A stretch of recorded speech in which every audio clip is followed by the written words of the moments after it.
following presentation will be over two cybersecurity topics that we want all employees to be aware of. Our first topic will be emergency response plans, emergency response plans, or ERPs. This is simply a document outlining how management and employees should respond during an emergency. With regards to cybersecurity, we'll be looking at security breaches, how they should plan for those, big picture planning, planning for recovery, and data integrity. In regards to security breaches, having a plan is just one of the biggest things. You need to have a plan for how you're going to respond in case of an emergency. What do you tell the press? Who do you tell what? Who do you have to report to?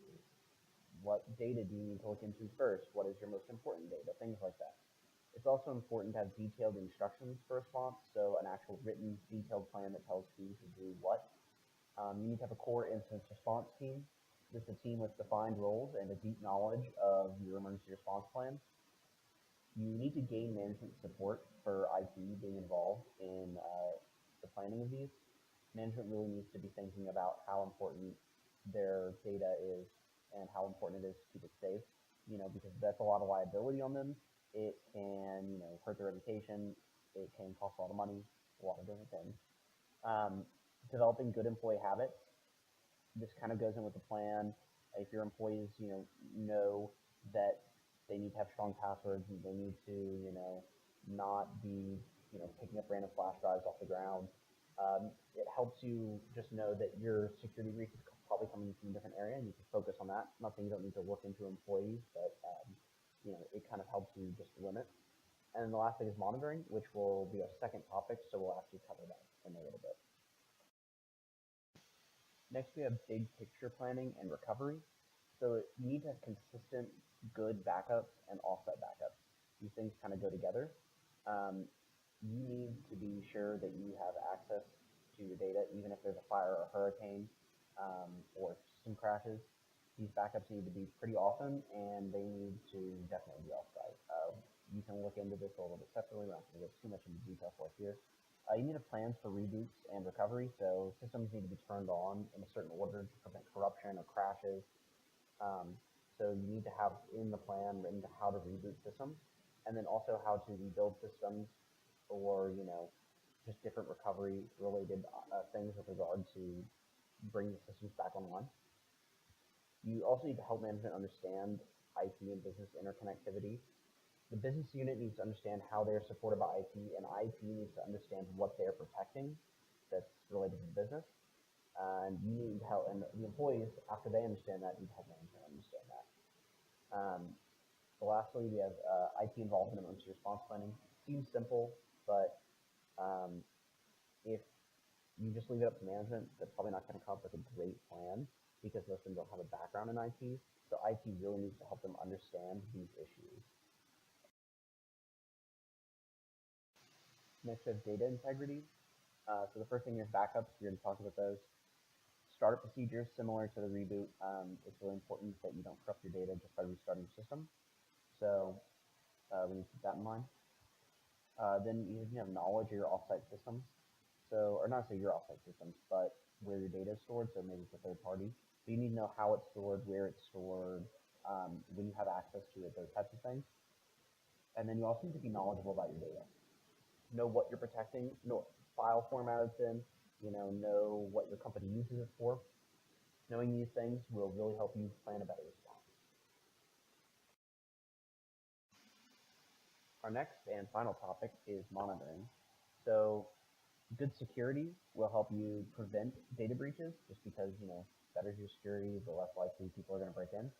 A good plan will help you recover faster. It might help you, limit the scope and the size of the breach, or help with the response. Monitoring will actually help you figure out if a breach is happening or if a break-in is occurring, and then stop it and help you recover better.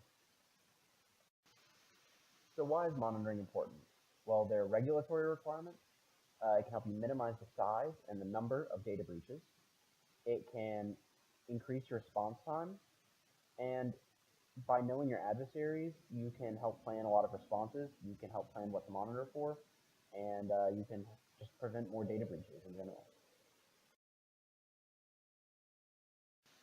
So in regard to regulations, in the EU, you have ENISA, or the European Union Agency for Network and Information Security, and they have the General Data Protection Regulation, which is just a law that in broad terms protects consumer privacy, and also I know specifically that handles the exportation of data between countries.